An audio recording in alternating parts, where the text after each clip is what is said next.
Okay okay कर दिया.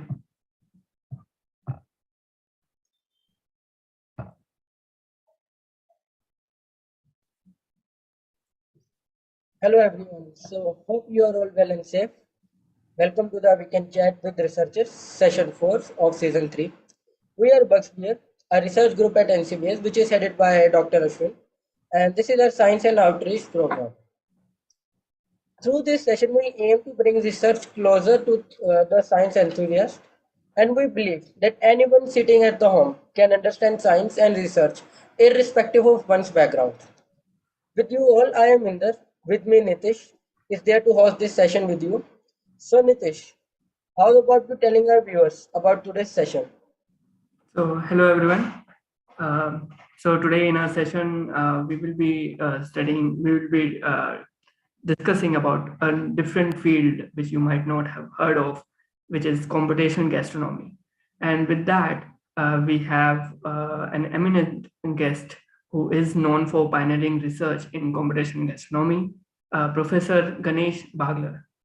He is an emerging data scientist who blends food with artificial intelligence, and with trailblazing research from his lab, has established foundation in this niche area that deals with food, flavor, nutrition, and health.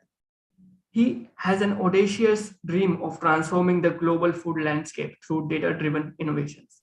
He has presented this vision for transforming the culinary landscape at major venues, including International Chefs Congress 2017, International Conference on Hospitality and Tourism, and different universities. He was also awarded with the Outstanding Educator Award 2018 at IIIT-Delhi. So with this big introduction, we welcome Ganesh. Hello.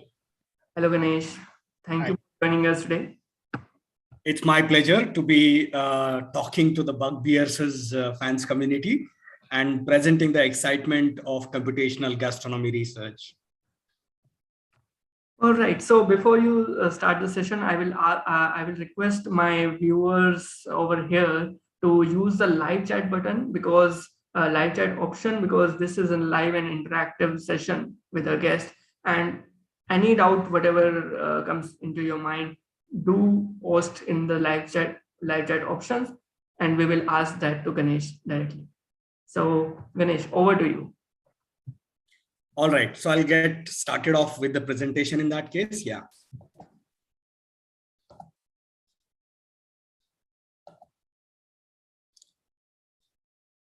I'm assuming that the presentation is available to all of you. Yes, it is. Perfect. All right, a very good evening to the community of Bugbears and its fan followers. I'm Ganesh Bagler. I'm part of IIIT-Delhi, Indraprastha Institute of Information Technology. And today I'll be sharing the excitement of computational gastronomy, a field that you may not have heard about until the announcement that you heard from Bugbears probably. Going to tell you about what are the interesting questions that we are asking as part of this larger computational gastronomy paradigm. And we'll be sharing you some of the exciting pieces of work that we have been able to do so far and are in the process of undertaking in my lab. While I do so, feel free to interject if there are any questions, something that is not understood, given the fact that it's a very, very niche and novel area. And I'll be more than happy to answer your questions as we go along. So the picture in front of you depicts apple with ones and zeros. It's a binary apple, if you wish. And it tries to represent the fact that one can look at food from a data science perspective. And that's what computational gastronomy tries to achieve. And in the process, it tries to make food computable. Now you might wonder, what is this, the whole thing about making anything computable? You must have realized that in the last few decades, many aspects of our life have become digitized in a big way. whether it is railway reservation systems, face recognition, social networking, or for that matter, weather predictions. Looks like many aspects of our life are getting digitized thanks to a large number of instruments which are collecting data and are streaming into a platform, let's say, which is using this data to come up with interesting predictions by application of tools such as machine learning, artificial intelligence, and similar. Given that, one of the questions that we ask in my lab is, how do we make food computable? And that's what I'm going to elaborate upon in the next 30 to 40 minutes.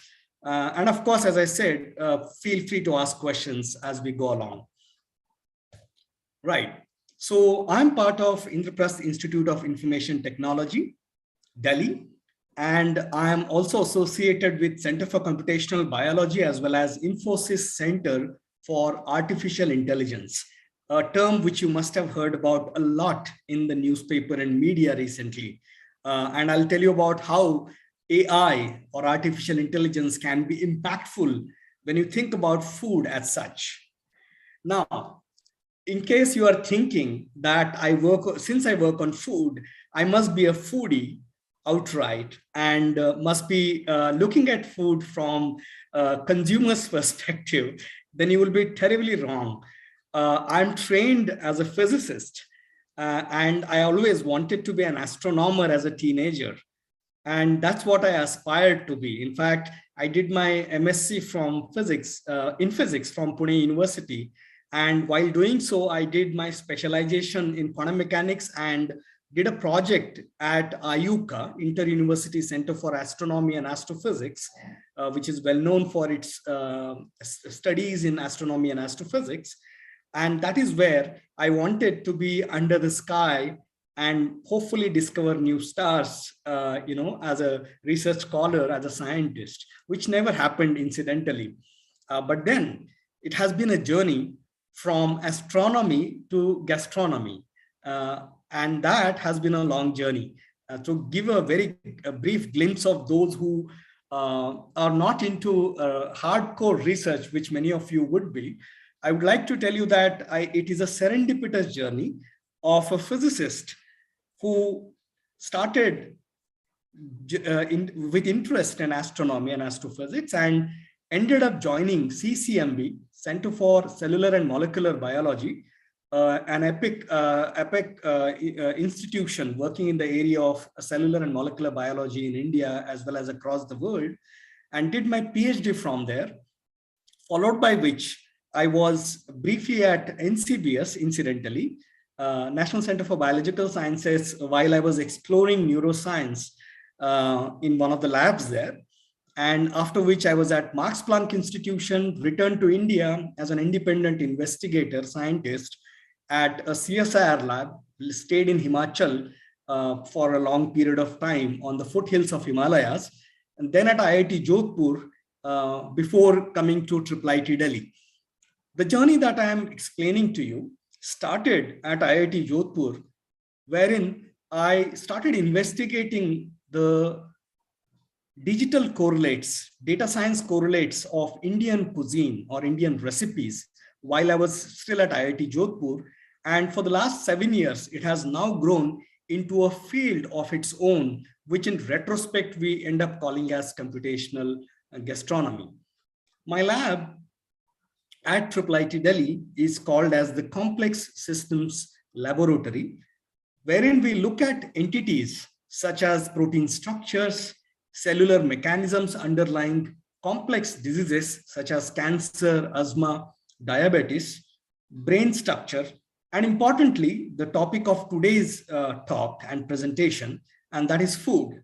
We look at food as an entity which has got emergent properties which are not to be seen in its constituent parts, but they emerge when you put them together. And that is what is referred to as a complex system. This is my lab. And I must tell you that we take pride in the fact that my lab is considered to be the ground zero of computational gastronomy across the world. we are recognized both in industry as well as in academia to be the lab which has started this whole area and has been growing interesting explorations in different dimensions around computational gastronomy. And that is what I'm going to elaborate to you in a short while. So in my lab, what we try to do, we are a computational laboratory wherein we try to bridge various aspects, which are the knowledge aspect and hypothesis driven questions, along with creation of structured data repositories, which are oftentimes what are known as secondary data repositories, followed by creation of applications, methods, and tools applied to a given domain, such as computational gastronomy. That's what we try to blend these three aspects to eventually come up with interesting applications which are potentially of value. Coming to today's, having given you a brief explanation of what my lab does and what it has been interested in, let me tell you about food. Each one of you, in fact, many of you would have joined today's session primarily because of your interest in food and wondering how computers and data science are making foray in understanding and revolutionizing food as we see it. Food and cooking are artistic endeavors. In fact, many of you would, differ with me in terms of when I say that computation can make a huge impact in the way we cook and what we eat in days to come. But then that's what I'm going to impress upon you, that while cooking is a magical process of transforming raw ingredients into delicious dishes, today time has come in 21st century wherein we can investigate the traditional aspect, the nutritional aspect, the flavor aspect of food from a computational perspective, right? So, interestingly, cooking is considered to be one of the central tenets of how we, Homo sapiens, the human beings, have ended up evolving disproportionately large brain sizes that we tend to have. It has been argued that by the act of leaving out foraging of our life in terms of seeking out for food and chewing food for a long period of time, because of the advent of cooking, we could get enough leverage for increasing the brain sizes that we tend to have. And that's how cooking is the very essence of being human. This is the argument which has been made by Richard Wrangham in his book, Catching Fire, How Cooking Made Us Human, wherein he argues that in fact, apart from language, cooking seems to be one of the most important characteristic feature of human beings, which distinguishes it from any other species for that matter. So, and you would agree with that none of the species on the earth has evolved elaborate procedures and protocols for putting together raw ingredients in a very idiosyncratic combinations to create the palak paneer, the dosas, and the idlis and the parathas that we tend to consume across the length and the breadth of the country. And not to mention, even the cultures across the world have evolved idiosyncratic ways of preparing dishes, which are very, very unique to the human civilization. Ironically, while cooking seems to be important and central to evolution of the big brain sizes that we have, in this cartoon, Chloe Cushman depicts how, while we have evolved to be one of the dominant species, in fact, if not the dominant species on the earth, we have also been plagued with lifestyle disorders. Today, we seem to be living on a time bomb of type 2 diabetes, not only in India, but across the world. And not to mention other lifestyle diseases such as obesity, cardiovascular disorders, and similar. Given that, what are the factors that contribute towards these lifestyle disorders is one of the interesting questions that we should be asking. Turns out that while there are factors such as genetics, social ambience, and sedentary lifestyles that we tend to have these days, which has contributed to this epidemic of lifestyle disorders, diet is one of the key factors that we must not ignore, which seems to be an important aspect of how we are going to combat these lifestyle disorders in decades to come.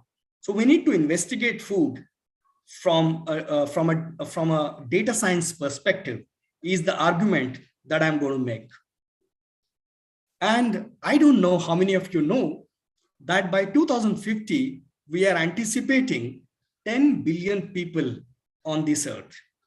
Question is, given the kind of food system that we have developed, right from farm to fork, are we sustainable? And will we be able to sustainably be feeding these 10 billion people when we reach 2050?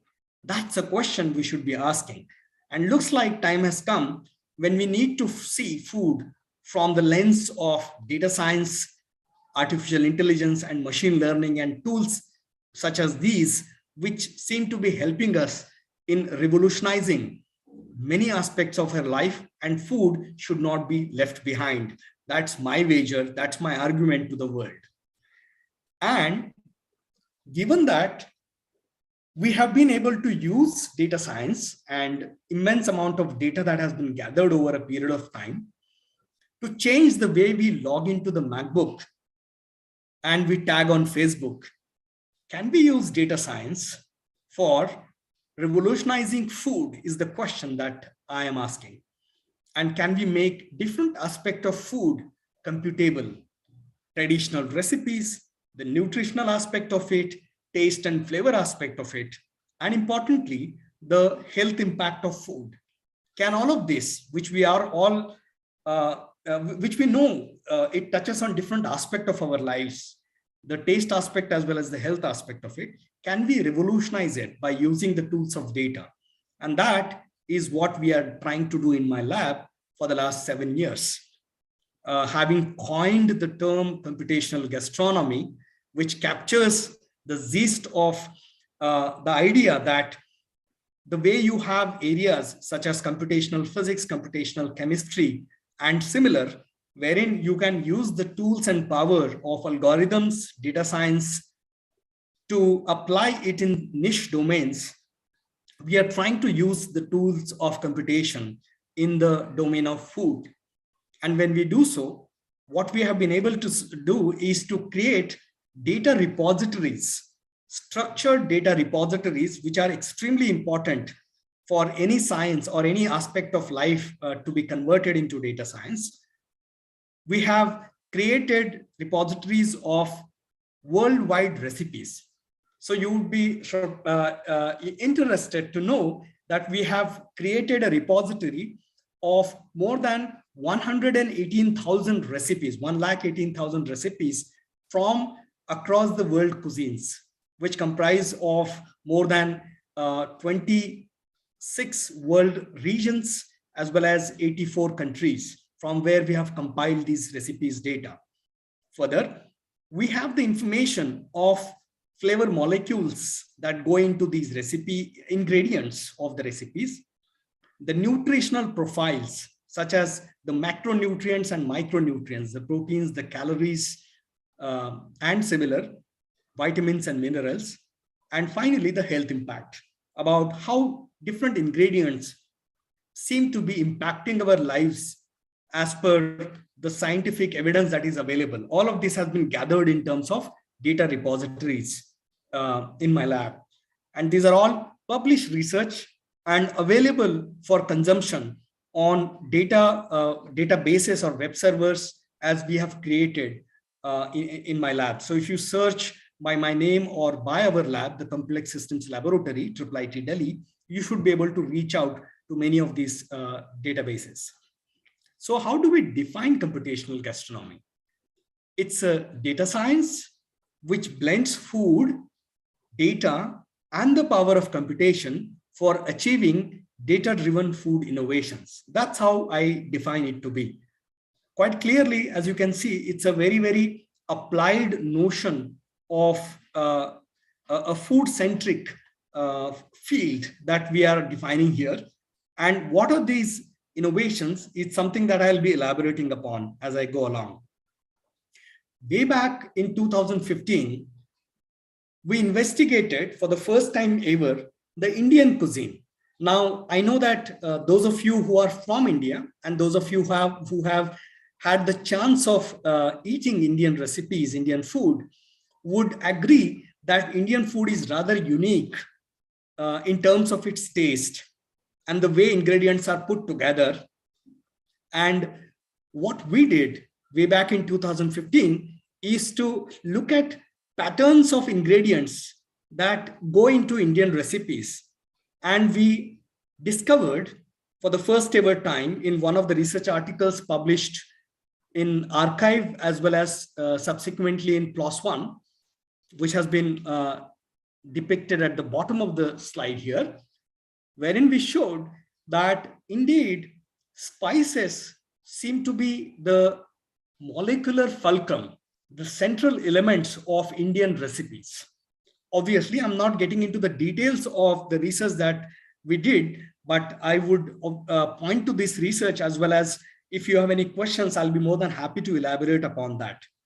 So, as many of us who are acquainted with the Indian cuisine would appreciate, spice is the taste of India, is what we ended up showing by looking at different slices of data that we had collected, around 2,543 recipes that we had investigated, which come from different cuisines representing cultures across the length and the breadth of the country. That's what we investigated. And in fact, when we did this way back in 2015, it was considered to be a very detailed investigation of Indian cuisine. But I must also tell you that while 2,543 seemed to be a big number at that point of time, we have realized over time that first, we need not consider these to be either representative, forget about being comprehensive representation of the Indian cuisines, right? Indian cuisine is rather complex, and that is also the case for many other cuisines that are sitting out there. Therefore, how do we define a recipe, a cuisine, and a culture is something which is a very nuanced take that we need to look at when we are trying to convert everything into a data, right? Because that's one of the critics that we get from people who say that, look, you're trying to take out the magic out of culture and the diversity that we have when you are trying to create a data-centric perspective of any given area, food being one of them, right? It's almost like trying to study the paintings of Picasso or music of Mozart or Beethoven and trying to understand them from a scientific perspective. Many people won't like it. However, so Ganesh, I have a question for you in this aspect. Yeah. I mean, like when we discuss about food with friends, we say, like, for example, I'm from Delhi, I come to Bangalore for my PhD, and over here we discuss, oh, this is not authentic, or this is not how it is made, a particular cuisine is made. So, but when we go deeper into these conversations, we realize that those recipes or those cuisine are not authentic to that place, or we do not know where that recipe is originated. So when you do such analysis, when you capture these kind of data, how do you know that you are capturing the right data? How do you know that whether that is authentic or whether that is supposed to become from there? Right. Very good question, Nitish. And authenticity and the genuineness of the recipe to be part of a given cuisine or a culture is something which is always questioned. In fact, we realize that this is too tough a challenge for us to tackle, given the fact that, talk about South India, there are hundreds of types of sambars and rasams, and one might want to identify with a particular type of sambar which is made using the recipe protocol, to an extent that we might want to go from a whole region to a community to a small niche within the community to a family for that matter, which might have its own trade secret of making its a special type of sambar or a rasam. Therefore, what we do at this level, at this moment, is what is referred to as coarse graining. That we do not worry too much about the authenticity of a recipe at the moment. We look at the digital archives which are available to us, such as the recipes which are available from repositories such as Tarla Dalal, Sanjeev Kapoor, NDTV, etc., and use that as the basis of our any given recipe for that matter, right? But you are right about it, that can we refine it further to capture the nuances of the recipes that are practiced and are cooked on a day-to-day basis. There is no limit to it. There is no limit to the fine graining part of it.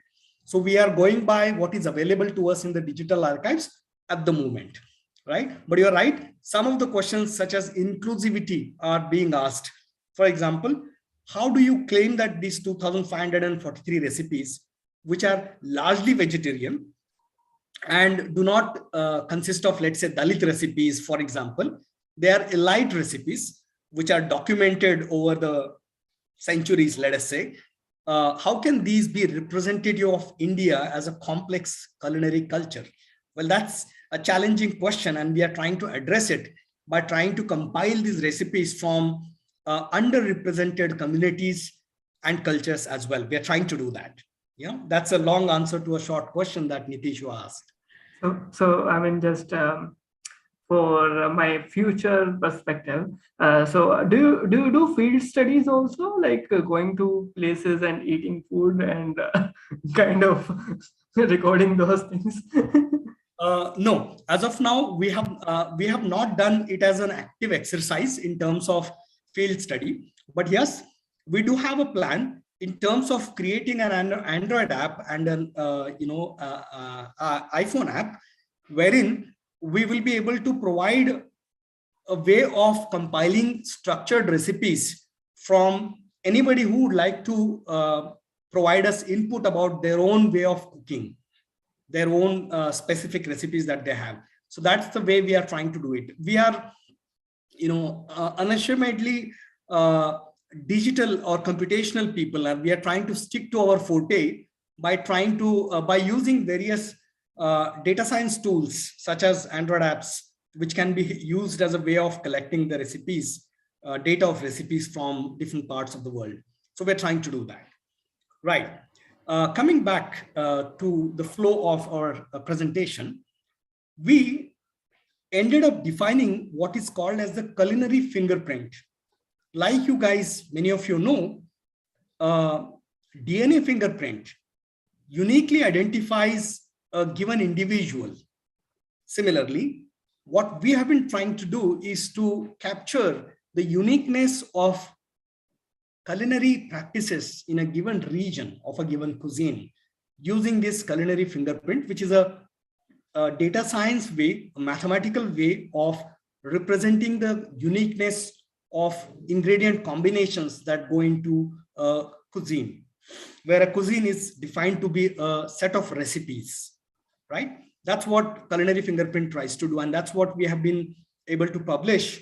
And this is a historical nugget, wherein when we publish this work, now that's very interesting. When notice that as a researcher, I have had a track record of moving from physics to computer science to computational biology, protein folding, neuroscience. And when I'm back to India, worked on disease modeling. And then serendipitously, I hit upon this topic of looking at food from a data science perspective. And all of a sudden, it became a rage.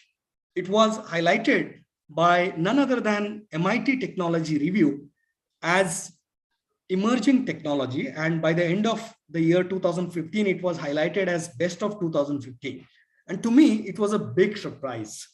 In fact, many people who were criticizing me earlier, friends and fans of our work, that you have been doing interesting work in the area of drug discovery, in silico drug discovery, network biology. Why are you doing this investigation of cuisines?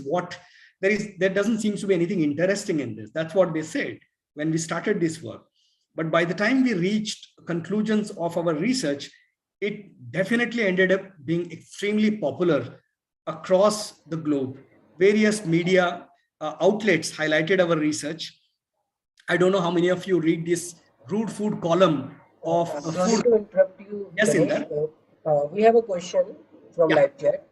So Bushra is asking, what about the taste and smell? And are you capturing that as well? Because it also plays an important part in deciding whether a dish is good or not. Absolutely. To just clarify this question, what we do, since I did not get into the technical nitty-gritties of how we investigate recipes, what we do is to look at a cuisine, its recipes, each of the recipe and its ingredients. And at the next level, we look at the taste and odor of an ingredient. What makes a mango, tamarind, a tamarind, a chili, and a chili, a chili. That is primarily, as you rightly, as one of the listeners is mentioning, is because of the flavor molecules which interact with what are known as the gustatory and the olfactory, the taste and odor mechanisms, and thereby triggering a rich sense of taste and aroma. So we do consider that. In fact, we have created a database called FlavorDB, which basically provides an exhaustive compilation of flavor molecules which are responsible for taste and odor in any given ingredient. So we do account for it. In fact, some people might argue that by looking at only taste and odor, you can't analyze the food. You need to look at other aspects as well, texture, color, and similar aspects. But as the reader has been able to identify, taste and odor are among the most important and scientifically driven aspects which need to be investigated when we look at recipes. So we do that. I'll go ahead and tell about that as I move on. So Veer Sanghvi highlighted our research in one of his articles in this rude food column, which is published in Hindustan Times, and is now part of a book called The Indian Pantry by Veer Sanghvi. And similarly, there were other various media outlets which highlighted our work as being the revolution in the area of food that is happening. Practitioners of food, such as chefs, were not far behind. Chef Garima Arora, who is a Michelin star chef of Indian origin chef who is operating from Bangkok, she recognized that apart from many other chefs, by the way, who were highlighting the fact that, look, we know the magic of food, specifically talking about Indian food, but nobody has investigated food from a mathematics or a data point of view to provide us insights into what goes and what makes the cuisine unique. So even the tourism and hospitality departments were getting excited because there are scientific ways by which you can show how Indian cuisine is unique vis-a-vis other cuisines. And that's what they were so much excited about. And they were also looking for ways from our side, which can suggest them, how do you tweak recipes? So as you can see that as we move into the future, creating new recipes is one of the exciting domains that is opening up. People are looking for ways by which you can create new recipes, and I'll touch upon that as I move along. So the work that we did in 2015 was also highlighted in Royal Society of Chemistry magazine called Chemistry World in this article called Currying Flavor. And importantly, industry was not far behind. All of a sudden, as a researcher, I was approached by various industries who wanted to use what we now call as the computational gastronomy research for creating applications which can be taken to the market. And this is what the sentiment that came forward, which said that you are sitting on the sweet spot of the food by combining food with data and the power of computation. That's what I was told. So now let me present you very briefly the future of computational gastronomy. What we're trying to do is to digitize food in many ways, in different aspects of food. And the mantra that we are following is making food computable. You know, any niche, any domain which has to be successful has to have a very crisp mantra. And this is our mantra, that we are trying to make different aspects of food computable as we go along in the future. By using data-driven food innovations, how are we going to transform the food landscape is what I'm going to explain to you in a few slides to come, and after which it will be all open. The floor will be open for taking questions from your side. So RecipeDB is one of the repositories that we have created, as I mentioned to you earlier, which compiles the recipes in a structured manner by providing what are the ingredients in a given recipe, which cuisine does it come from, what is the typical dietary style that it follows, whether it is a vegetarian, keto, etc. And what kind of nutritional profile does it have, estimated nutritional profile. So we wrote algorithms by which we could dissect the recipe into its constituent ingredients, quantity, units, etc., using natural language processing protocols, as we call them, and estimate the nutritional profile of the recipe in terms of its macro and micronutrients. That's what RecipeDB is all about. And FlavorDB is another repository which provides us a comprehensive information of flavor molecules that are present in any given ingredient, natural ingredient that goes into the recipes. Both of these are published in reputed venues, in Oxford University Press database and Nucleic Acid Research, and are available in an online format where you can explore it. Apart from the fact that we are trying to find ways by which we can commercialize these into applications. I have a question, Ganesh. Yeah. So as we know that when we are making rice in India, so we usually strain the water out of it. And in other South Asian countries like Vietnam, Japan and China, they don't strain the water out of the rice to make them sticky and all. So like, but the nutrition value of the rice would be almost equal. And the preparation is in both cases the boiling. The only step is the straining one. So how do you differentiate between these two type of recipes, which are highly identical, just one or single steps are different that make their texture different, not the nutrition thing? Got it. So at the moment, what we are trying to do is to use United States Department of Agriculture, USDA, is a data repository which provides us information about the nutritional value of a given ingredient depending on what process has been applied on a given ingredient, whether it is boiled, fried, sautéed. So we have very close to 300 different type of cooking protocols which can be applied on a given ingredient and corresponding nutritional profile of the same, right? So that allows us to distinguish between the nutritional profile of any given recipe, depending on what step has been used while preparing it.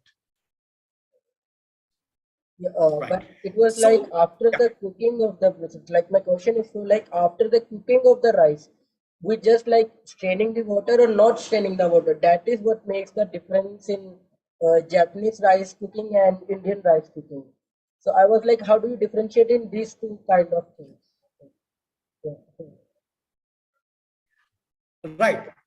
So in the assumption here is that the cooking protocol or the recipe does provide us information about the straining part of it, whether after cooking the rice, are you straining the water out or not, is something which is available to us as an information, action information.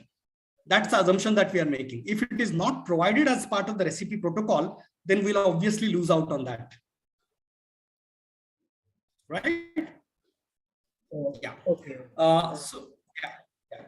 Right. So what we remember that there is no magic here. We need to have all bits of information available to us to be able to come up with final conclusion, whether it is the flavor part of it or whether it is about the nutritional profile of the recipe. Right. Going forward, we didn't stop at India. So this is what we have done in the last 6 to 7 years of existence of this particular niche, where we have been able to extend the work that we applied in the context of Indian cuisine for the world cuisine. We have been able to identify the so-called culinary fingerprints of various world cuisines. And this work was published in a computer science journal and was given as the best paper award way back in 2018, where we showed characteristic features of different world cuisines from across the world. One of the interesting questions that we have been asking is around the theme of evolution of recipes and cuisines. How cuisines may have evolved over a long history of their existence within the cultural rubric is the question that we are asking.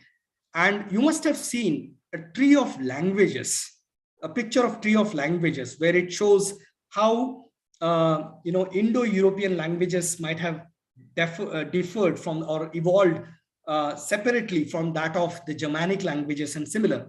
Exactly in a similar manner, by looking at characteristic features of different cuisines across the world, we have laid out this tree, which is a very, very tentative picture at the moment of world cuisines, which shows how some of the cuisines can be very, very similar to each other thanks to their geographical and geocultural proximity. And some of them, for example, the European cuisines may get broken into different branches altogether and come close to each other to some other regions, such as African and Mexican cuisine seems to be relatively closer to that of the Italian, Greece and Spain compared to that of the Eastern European and German and Switzerland group, right? So this is the tree of world cuisines that we have created, and we are refining it further as we plug in more and more data into it. And that provides us a glimpse into how cuisines may have evolved over a period of time in the past, and potentially gives us an indication of how they might evolve in future, depending on, in time as we go along, how they might evolve.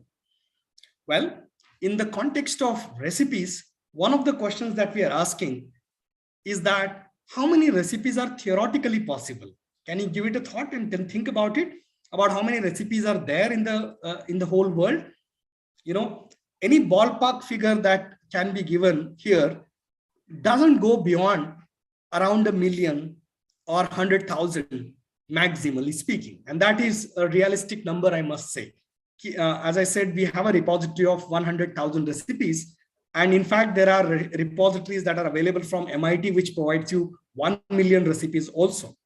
But then the actual number of recipes that can be put together theoretically by combining ingredients in all possible ways is astronomically large. It's 10 to the power 30 approximately, which is more than the number of stars that are there in the whole universe, right? So question is, why is it that cultures so far haven't realized many of these recipes is the question that we are asking in my lab. Now, Ganesh, before we go further, we have a question pending from quite a time. So the user name is not visible. So what are the most interesting health/nutritional patterns observed across India based on the spice usage in different areas? So could you give some examples? Okay. So let me see how I can illustrate this or provide some of the examples out of this. For example, talking about all Indian recipes, asafoetida, hing, seems to be one of the spice which is characteristically used in Indian recipes vis-a-vis the rest of the world. That's one of the characteristic feature. In a similar manner, there are some of the spices such as red chili, which now, remember that red chili is not aboriginally Indian spice. It has been, it's a product of, globalization that has taken over, has happened over a time, by which it has been incorporated into the Indian subcontinent only a few centuries back. But then red chili seems to be one of the key spices which has been used and makes a huge difference in what a recipe is across all the Indian cuisines. And similarly, there are some of those such as tamarind and combinations of ginger garlic, which the way it is used together with other ingredients characterizes some of the cuisines from South India, right? So to be able to appreciate more about this, you will have to read our research article, which provides patterns in different regional cuisines, the 8 predominant regional cuisines that we investigated way back in 2015. You will have to look at that. So, but that's what it provides. And coming back to one of the aspects that the viewer is asking about the health impact, we have published a paper, and this is a published paper in PLOS ONE, which I'll be highlighting as I go along very soon. And before I conclude, we have shown that indeed culinary herbs and spices are one of the key factors which contribute towards the benevolent health impact in the recipes, regardless of whether they are cooked in India or outside. But various culinary herbs and spices which are typical in Indian recipes, they seem to be having a huge impact in terms of beneficial impact, in terms of the way it helps us in affecting different aspects of our health, such as immune system, gastrointestinal disorders, and mental disorders and similar. All right. So I hope that answers the question that you asked, Nitish. I don't know how many of you seen this movie Ratatouille. I'm sure many would have already come across this animated movie, wherein it shows the journey of a rat which tries to investigate the culinary world of human beings. And in this movie, Chef Gustav keeps saying that anyone can cook. The question that we are asking in my lab is, can computers cook? Can computers and algorithms help us in devising new recipes altogether? Well, that's what we are trying to achieve by using the tools of natural language processing and artificial intelligence. And we believe that by using the power of permutations and combinations, and by learning the patterns in the existing recipes, we should be able to concoct recipes which are not only palatable, but are tasty and hopefully healthy, and potentially make it even sustainable in terms of environmental sustainability. So we have written an algorithm which is getting published very soon called Ratatouille, and which is available at this URL. You might want to play with it if you wish, wherein it's a novel recipe generation tool where you can choose a bunch of ingredients from what is available to you and ask the computer to generate a recipe. It will take a while, a minute or so, to concoct a recipe, and will pop up a recipe such as this one. Remember, this recipe is completely computer generated. It provides you, right now I'm showing you a screenshot which provides you only the list of ingredients, but now we have improved the algorithm to show you the quantity and the unit of the ingredient also. So it actually gives you a proper recipe within ingredient section and the instruction section, starting with something like, start with a large soup pot, season your chicken with salt and pepper, all the way up to sprinkle with peanuts when serving. You might ask me now, how many of these recipes have you cooked yourself? Right? I must confess that given large number of recipes that our algorithm tries to pop up, not all the recipes we have cooked, but then have patience. We are collaborating not only with chefs, but also with industry partners who will be now using some of these recipes to generate or cook them and see their palatability and the taste part of it. We're working on that, right? So this is one of the most exciting aspects that we have been working, wherein we are trying to generate novel recipes with the help of computer, thereby unleashing the power of artificial intelligence in the area of food. And so Ganesh, I have a very basic question about what do you call a recipe? For example, like if there is a recipe of making, for example, fulka, okay, basic chapati fulka, okay, and then if you change the way of heating or cooking the dough, the wheat dough, if you just use the tawa, and then some people call it a chapati, and like so there's very minute deviation from the method, right? And I mean on the street food, people do many fusions, right? Like especially with with food like momos, chola bhatura, and then they do slight modifications such that they are palatable for the customers, and they call it as a new recipe. But since you are doing a proper analytical science, how do you call a recipe, and how do you like put a threshold that, oh, this recipe is different, this is not the same as before? Okay, good question. So since we are looking at, we are processing the recipe from its analytical point of view, we look at the quantity, unit, temperature, pre-processing, and cooking protocol that has been used. Any deviation that happens in this will end up creating a new recipe.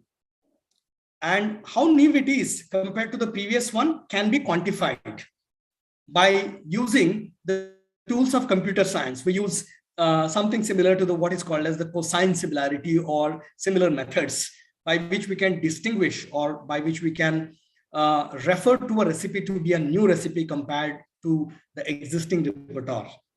That's how we end up doing it.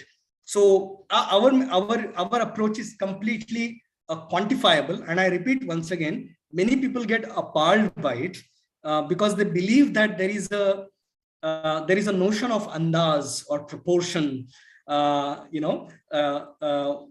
the taste, that is used in the recipes oftentimes, right? So how do you capture that intuitional aspect of it is what they end up asking us. And our answer to this is that we believe that unless it can be quantified, it can't be converted into a science. Forget about technology. And that's what we are trying to achieve, in our exercise, in our endeavors, in my lab at least. Okay, so let me roll out quickly because we are probably running out of time. FlavorDB, as I told you, is about the repertoire of flavor molecules. It provides us a large number of flavor molecules that are present, and an integrated database which allows you to explore and do what is called as food pairing by finding out how similar or dissimilar are ingredients by virtue of shared flavor molecules. That's what we try to identify. One of the directions that we have taken in my lab is to predict the taste of a molecule. A given molecule, for that matter, has got characteristic features in terms of how many atoms, how many double bonds, how many rings has it got, benzene rings it has got, etc. By looking at all of these molecular characteristic features, or the fingerprints as they are often called as, we try to find ways by which can we predict the taste of a molecule, whether it is bitter, sweet, salty, sour, or umami. And while doing so, we have looked at the bitter-sweet axis, for which large amount of data was available. And typically in machine learning paradigm, you need so-called annotated data which has been previously tagged appropriately, And in this case, we had categorical data of molecules which are known to be bitter, known to be sweet and tasteless. And by using that, we could build an algorithm and a tool could be created called bittersweet, wherein we can look at a molecule. You can even draw a molecule if you wish, or you can submit a chemical fingerprint of the molecule, such as even the smiles, as it is called as, the smiles representation of a molecule. And using that, our algorithm can predict with decent accuracy, around 90% accuracy, whether a molecule would be bitter, sweet, or tasteless. That's what we try to do using taste prediction algorithms that we have created. And the last bit that I'm going to touch upon, beyond the recipes, cuisine aspect of it, the cultural aspect of it, the nutritional aspect of it, to the taste aspect of it, is the health impact. We often get perplexed by the fact that ingredients and recipes are often told to us to be either healthy or unhealthy, whether it is egg, fat, or for that matter, any other recipe or an ingredient that is under consideration. And that is partly because the way food interacts with human body is extremely complex, giving rise to a variety of health consequences. They cannot be plugged into a simple equation which can tell us about what are the health impacts of a given recipe or an ingredient. What we did, therefore, is to look at existing literature. And those of you who search for scientific literature are aware of something called PubMed and Medline, which are basically resources of scientific literature that is available. Yes, Indra, you had a question? Yeah, Ganesh. I was like asking that since you have already established a culture, food fingerprint and all.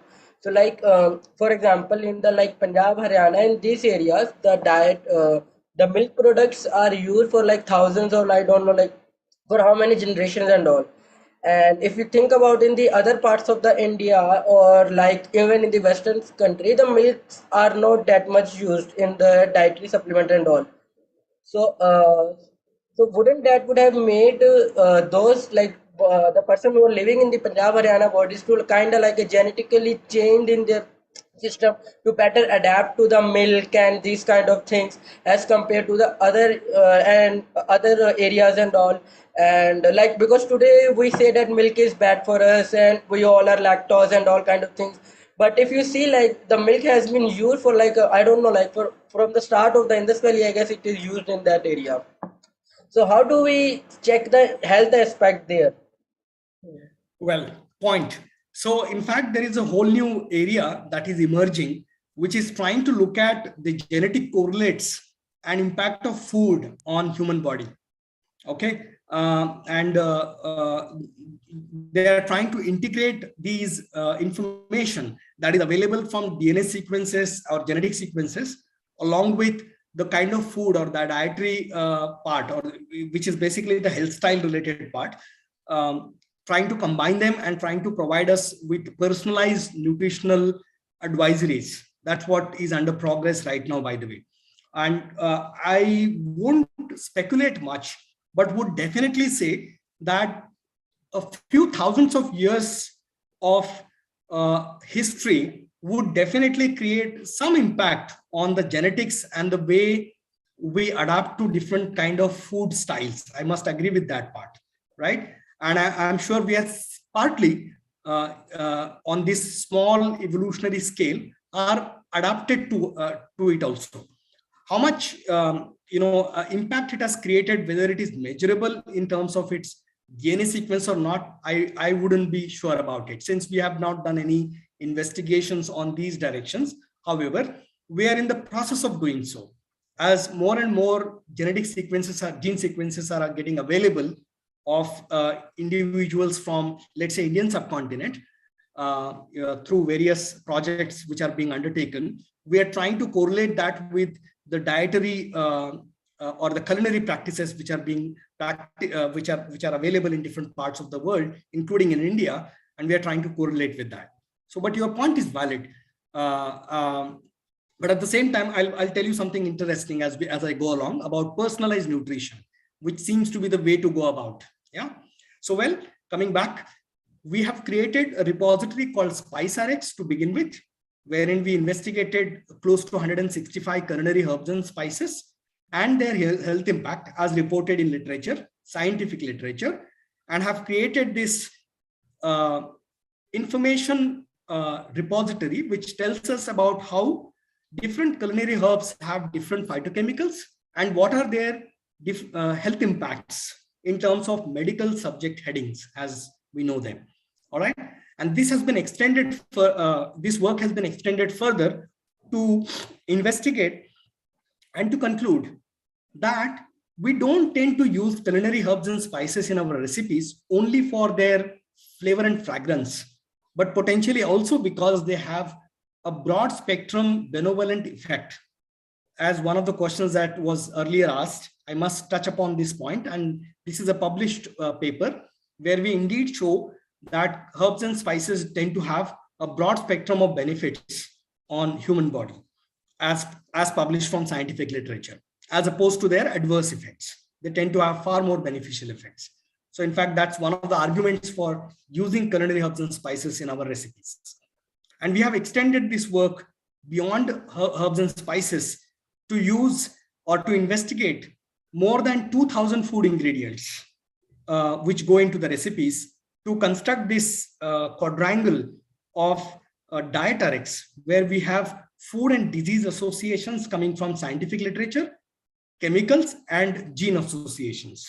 Only one axis which is missing in this data is that of direct food-gene relationship. We don't have that information, but we do have what chemicals are present in food, what genes are known to be interacting with these chemicals, and how these genes are related to diseases. All of this is available on this repository called dietetics. And to conclude towards the end, I would like to say that personalized nutrition seems to be the way to go forward in 21st century. While many of us might have thought that a food may have a generic effect on our body, for example, in terms of type 2 diabetes and obesity and cardiovascular disorders, a given food might have a same kind of effect across people, is what one would have thought. But this landmark study from Weizmann Institution way back in 2015 showed in the context of food, a specific food which was changed in the diet of a set of people, about how it affects the postprandial glucose level, the post-meal glucose, which has got a very tight correlation with type 2 diabetes. They showed that indeed there is a personalized effect on who is consuming it.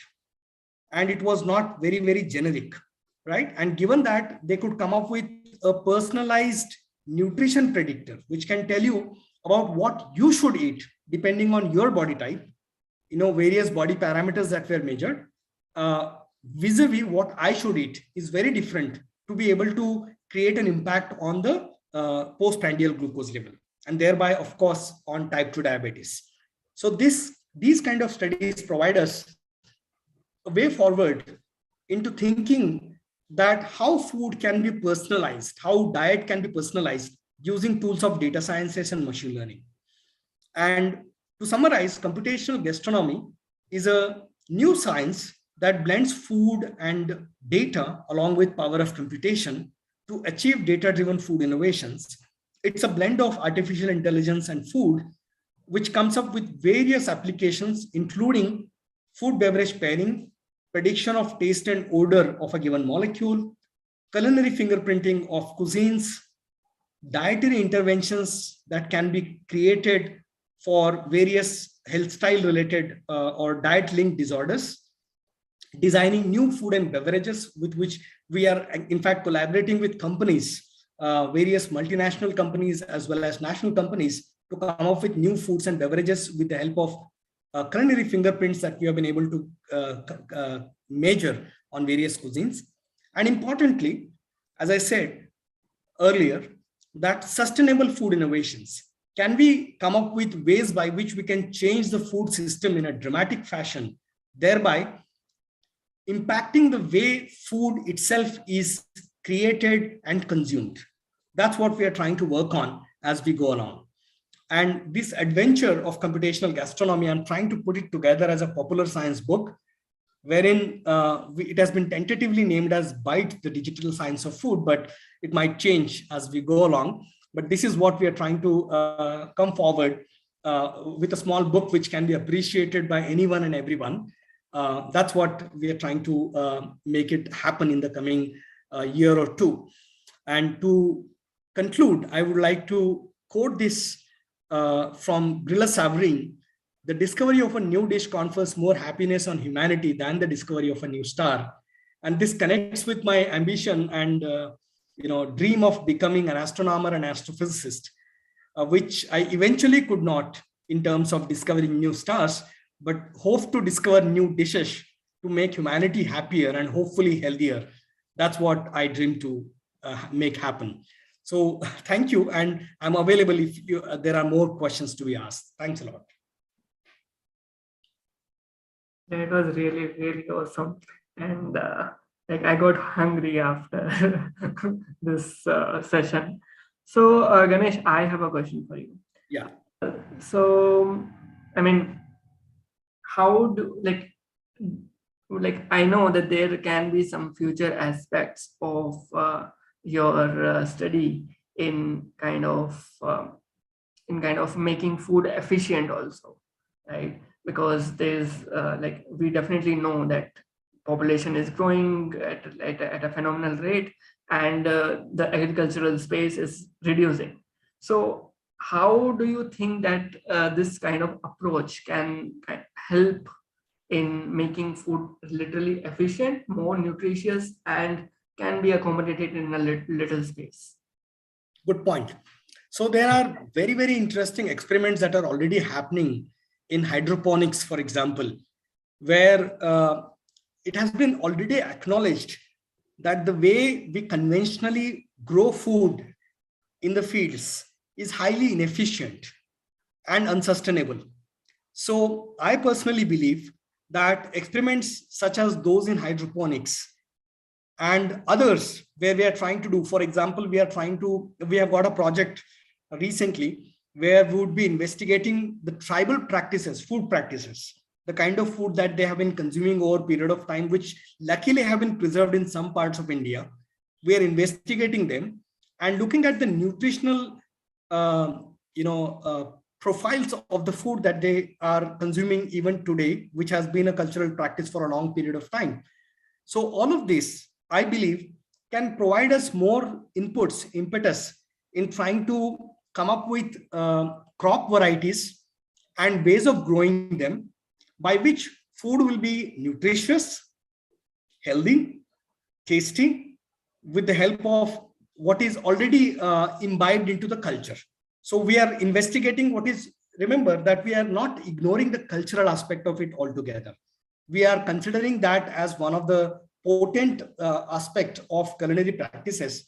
And within that, we are trying to use data sciences, which with the help of culinary fingerprints and all, which will help us come up with new recipes, right? And we believe that this will be a tool which will be enabler to chefs and culinary enthusiasts. It is not meant to replace chefs or culinary enthusiasm at all. It is supposed to enable, aid, and thereby create new recipes, I believe. That's what we are trying to do. So yeah, I have another question for you. A couple of weeks back, Indra and I were discussing on a lunch table, and we were kind of extrapolating what was the origin of maybe paratha, samosa, and other things, fritters and other things, right? And we try to imply a principle called maximum parsimony principle that we also do in our different phylogeny studies, which bacteria has come first and how this evolution might have happened. So is your lab interested in that? Well, very much. In fact, so one of the questions that we were in fact investigating is different type of biryanis and how they may have evolved over the last, say, a century or so, starting with some proto biryani, we have ended up getting Hyderabadi biryani, Lucknow biryani, Kolkata biryani, etc. So can you, come up with how they may have evolved, the historical track record of these biryanis, and potentially coming up with a new biryani altogether, maybe. That's what we are trying to see. But to answer your question, we are interested. We are interested in the cultural underpinnings of recipes and trying to find out if there are ways by which we can come up with new recipes altogether using that as a process. Yeah. One last question from my side is, like, I mean, this might be controversial, but like our parents used to say that they used to have some healthy food habits and other things, right? So do you also see in your data that old recipes were more nutritious than newer recipes, or is it just a saying? Right. Okay. First of all, we don't have enough, longitudinal data to be able to make such a conclusion. Given the fact that recipes don't evolve very fast, they take decades, if not centuries, to be able to get to get transformed from one to another. Thereby, we do not have enough data about it. What now we are trying to do is to gather such information from various historical cookbooks that are available from different parts. We have been able to get some from Tamil Nadu, some from Kerala, and some from Maharashtra at the moment. And we have been able to extract this information as of now. And there are a lot of interesting facets to it. For example, the units which were used at that point of time, a century back, for example, a little more than a century back, were slightly different. In fact, they did not use the standard international units that we today use, right? So converting them is another issue that we are trying to handle at the moment. So I don't have a conclusive answer to your question, which is definitely, may I say, controversial. That is it so that over generations we have been eating all of a sudden unhealthy food? But I can only tell you one thing, that some of the inclusions into our diet, such as sugarated drinks, seem to be definitely impacting us, given the fact that they are consumed on by a wide population in a very frequent manner. So sugar in different forms seems to have affected our diets in a big way. That I can definitely tell you for sure. Which incidentally, centuries back, sugar wasn't as prevalent as it is today. So that I can tell you is definitely one of the impacts. Eating mindfully is the only way. I have changed a lot in terms of what I eat over a period of time, thanks to my research. So I have been eating consciously, and it looks like eating mindfully seems to be one way by which one can, dramatically influence our own health, as I see it, and being conscious about what we are eating. Yeah. You're muted. Yeah. All right, so that's it from my side. Inder, do you have? Yeah, I have just one question, like just to put an end to that debate. What do you think, that would chapati would be the first bread, or the tandoori roti would be the first bread? Like in between these two type of breads, a tawa fulka or a tandoori bread. If you want to listen to our arguments, like what we have given, it's okay, but you should tell unbiased thing from your research if you can answer this thing. Looks like, so I can only tell you that I don't have a conclusive answer to your question as of now.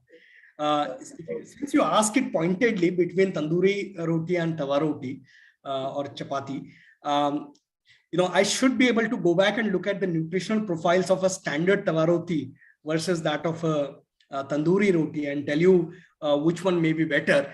But perhaps I may not have an answer to that at the moment to tell you a conclusive, final answer for what you are trying to seek for. No, not yet. Yeah. All right. So it's an open question then. So with this, we end the session, and thank you, Ganesh. Do stay after we close the live session. Sure. So thank you, Ganesh, for joining us today, and thank you all viewers who stayed with us till this long. And there's definitely a great potential in this field of research. If you are interested, please do check out Ganesh's lab website at IIIT Delhi. So with this, bye-bye. Please do share our videos. We have had come long way from our start. We have many sessions on our YouTube channel. Please do share our videos, like, comment, and subscribe. Yeah, I'm not good at it saying this, because we are just mere researchers who try to convey our study to you guys. So with this, bye-bye, and take